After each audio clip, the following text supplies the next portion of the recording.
photo current recorded in microammeter in an experimental setup of photoelectric effect vanishes when retarding potential is more than 0.8 volt. तर हे त्या ठिकाणी हे झालं आपलं रिटार्डिंग पोटेन्शियल. त्या रिटार्डिंग पोटेन्शियलला फोटो इलेक्ट्रिक इफेक्ट व्हॅनिश होतो, म्हणजे याचा अर्थ हे स्टॉपिंग पोटेन्शियल आहे. So this is the stopping potential.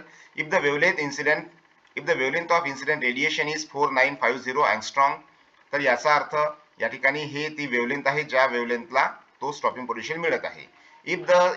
If the source of incident radiation is change, जर source of incident radiation change केलं तर स्टॉपिंग पोटेन्शियल 1.2, म्हणजे याचा अर्थ या ठिकाणी जी इन्सिडेंट रेडिएशनचा सोर्स आहे म्हणजे जी वेवलेंथ आहे तर ती 4950 अँगस्ट्रॉम होती, ती चेंज केली आणि आता आपल्याला स्टॉपिंग पोटेन्शियल मिळत आहे ते आहे 1.2 व्होल्ट, म्हणजे स्टॉपिंग पोटेन्शियल वाढलेलं आहे.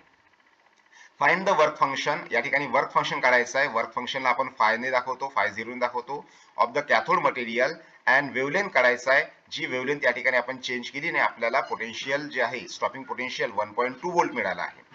तर स्टॉपिंग पोटेन्शियल आपण या ठिकाणी लिहूया. सुरुवातीला असलेलं ते V0 दाखवूया. V0 या ठिकाणी आहे 0.8 व्होल्ट, वेवलेंथ आहे त्या ठिकाणी 4950 अँगस्ट्रॉम.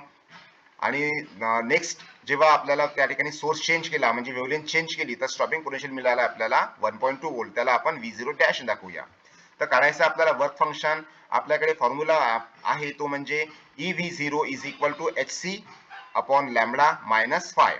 आपल्याला फाय पाहिजे आहे, फायला इकडे ट्रान्सफर करा, EV0 ला इकडे ट्रान्सफर करा, तर आपल्याला मिळेल phi is equal to HC upon lambda minus EV0.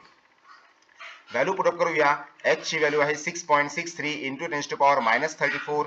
C ची व्हॅल्यू जी आहे ती आहे 3 into 10 to power 8 metre per second आणि लॅम्बडा जी दिली आहे ते आहे आपल्याकडे 4950 अँगस्ट्रॉम.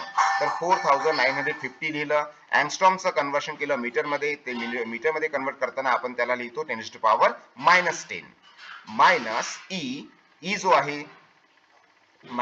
जो आहे तो आहे 1.6 इंटू 10 टू पॉवर मायनस 19 आणि V0 जो आहे V0 ची व्हॅल्यू आहे 0.8 व्होल्ट.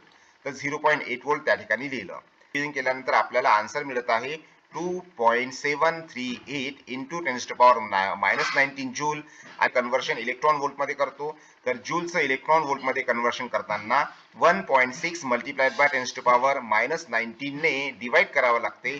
तर आपल्याला 10 टू पॉवर मायनस 19 कॅन्सल होईल आणि याचा आपण जर समजा डिव्हिजन केलं तर आपल्याला आन्सर मिळणार आहे 1.711 इलेक्ट्रॉन व्होल्ट.